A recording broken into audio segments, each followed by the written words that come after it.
Welcome back, random YouTube people. Today I'm going to install a Ring Doorbell Pro 2. Subscribe.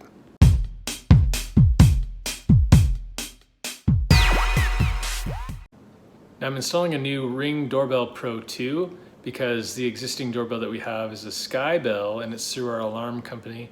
And it is the biggest piece of crap that I've ever seen. We've actually gone through two different versions of the Sky Bell. And you cannot set a zone where it detects motion. It's either on or off. And 9 times out of 10, if not 10 times out of 10, it picks up every single car that drives in front of the house. And so it eats up our data for storage of the video so fast. Every little thing it catches. And you can turn the motion down, but it still will catch every single car. So today we're doing a Ring Doorbell Pro 2. This is one of the top of the line ones for 2022, and we'll see how it goes. So Ring is a very well-known company. They make a lot of good products. And the app that you use, the Ring app, will walk you through exactly what you need to do to install this doorbell. But I'm guessing you ended up on this video because you need a little bit extra help, or you're a visual learner, and so I'm going to show you what I do to install this to help you out. So here's everything that comes inside the box. Your instruction manuals, your quick startup guide. Just tell you to go download the app and use this code to scan. User guide, have the doorbell itself, a sticker you can put on your window to say that your home is protected by Ring video and audio recording. Got a nice little tool to do the screws. This is a plate so that if you didn't want it flat on the wall, you wanted to angle it a little bit, you can do that. And of course all the necessary screws. And then this, if you have an existing doorbell chime inside your house, you would attach this to that. Now this little device attaches to your existing doorbell chime. If you're in an apartment or maybe a townhome and you don't have an existing chime, then you can actually buy a chime from Ring. I think they start at like $25, I think. And you can get a Pro chime as well. But I have an existing doorbell chime, don't want to spend the money for a Ring chime, so this adapter allows me to connect my doorbell to the existing chime. And we'll talk about connecting it here in just a second.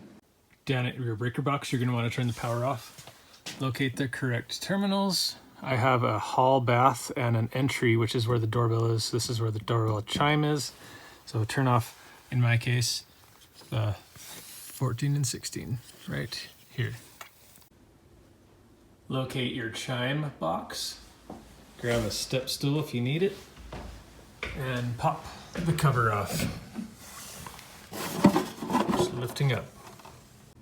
Once the cover's off, you're going to loosen the front and trans screws so you can attach the included digital device from Ring to these terminals. It doesn't matter which terminal. And it's going to have a little adhesive sticker on the back, and I've put it on the side over here because these are actually the chime notes. You can see if you move this up and down. If you put it here, it's going to mute the sound. Over here is out of the way and allow you to drop the box right back on. Next, take off your old doorbell. There's going to be a screw probably on the bottom, and pop it off. My old doorbell is a Sky Bell. I think this is a piece of crap. This is why I'm going with the Ring. Then you're going to take the mounting plate off as well, loosening these attached screws. Now you can see that the builders that built this house put the doorbell on this side, the left side of this little border. But when we had the alarm company come out and put the doorbell in, they cut into this little frame here. So lame that the builders put it here. You think they would have put it right here, next to it, instead of over here. So in order to not have the doorbell stick way off like this, they originally cut out this piece to have that doorbell sit. But it's going to sit in between those and look kind of ugly. So I'm going to be touching that up, of course. Next, you're going to want to take the faceplate off, and you can do that by holding onto the bottom and pushing, and it'll come right off. There's instructions as well in the app to do that. You can see I just squoze from the bottom and pulled forward, and it starts to come off.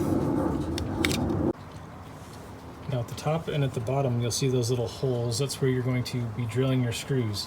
So you'll want to line this up where you want to and use a pencil to draw a circle through that hole so you know where to pre-drill your holes. Once you have the locations of where your screws are going to go, you're going to attach the wires from the existing doorbell to the new Ring doorbell around these nuts right there, or those screws. I don't think it matters which one goes where, as long as one goes on one and one goes on the other.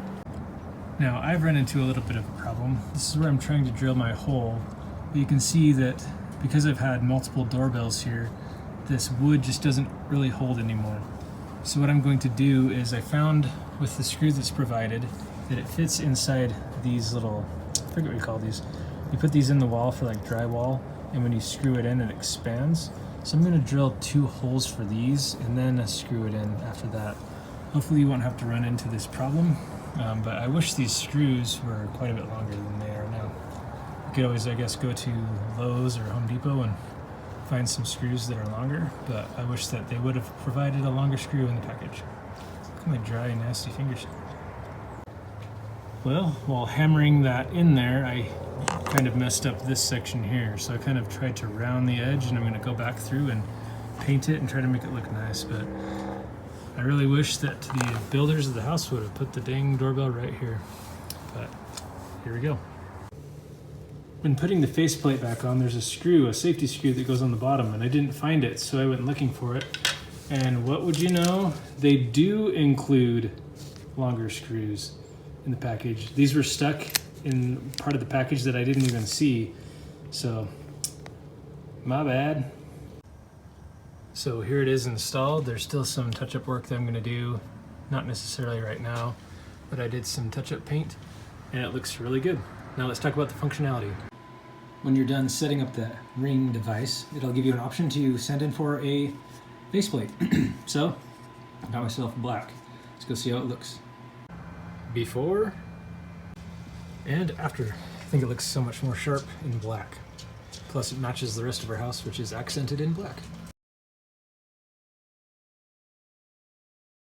One of the things I really like about the Ring doorbell is the ability to control the motion zones. So you can see here I'm editing it so that it catches motion everywhere except for what I don't want, which is like the road, for example. But I get my driveway. I don't want all the kids coming home from school, so I don't have the sidewalk in there, but any approach into my driveway and up to my front door will be captured. In combination with the motion settings feature, there's also a motion warning feature, which alerts the person who created the motion that they are being recorded. Let's watch how it works on my neighbor dog.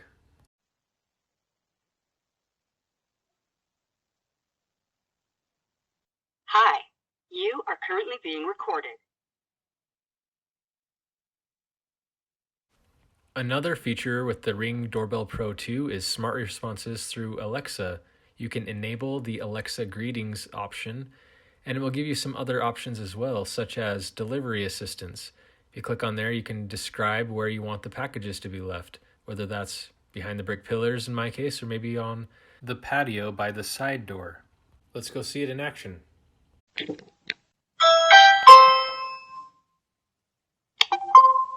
Welcome. This is Alexa. May I know the purpose of your visit? Package delivery. Great. Does the package require a signature? No. Okay, please leave the package behind the brick pillars. Bye. Another feature I was really excited about with the Ring Doorbell Pro 2 is color night vision, which is found in device settings under video settings. And you have different options as well in the night vision to do standard, wall nearby, well-lit area. But either way, it's not been amazing in my experience so far. Let me show you what I mean. On approach, you can see the color in the Amazon delivery driver's jacket, but as soon as they get close to the porch, all color is gone. No, so much for colored night vision. The jacket is just nice and gray there. Hardly any detail that we can see. You can see as he walks away, you can see color in the jacket. So in order for this to actually work, I guess my porch lights are going to need to be on because color night vision doesn't seem to be doing its job. Those are just some of the features I like about the Ring Doorbell Pro 2. There are many more. Overall, I'm very happy with this doorbell, especially in comparison to that crappy Sky Bell that I used to have. And other than the cost of the doorbell itself, It actually saves me money per month because my alarm company was charging me $9 just for the camera feature, and Ring for one camera only charges you $3 a month or $30 for the year, which is awesome actually. So it's really very inexpensive other than the cost of the doorbell itself. Hope you've enjoyed this video, and don't forget to subscribe.